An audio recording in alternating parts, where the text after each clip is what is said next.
তো মামা ভাগ্নে পাহাড় যাওয়ার আগে আমরা সর্বপ্রথম এখানে দর্শন করব বাবা পাহাড়েশ্বর মহাদেবকে। তো এই হলো পাহাড়েশ্বর মহাদেবের শিব মন্দির। চলুন তাহলে ভেতরে একবার যাওয়া যাক। এবার আমি মন্দিরের গর্ভগৃহে প্রবেশ করব, তারপরে পাহাড়েশ্বর মহাদেবকে দর্শন করব।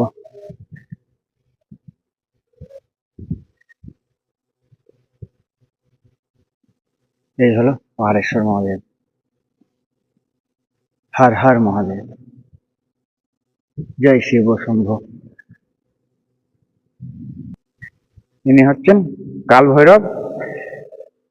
হর হর মহাদেব।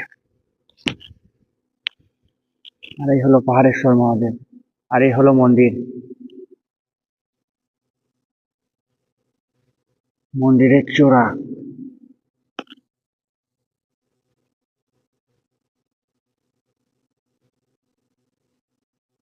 তো আমার এখানে পাহাড়েশ্বর মহাদেবকে এবং কাল ভৈরব মহাদেবকে দর্শন করা হলো।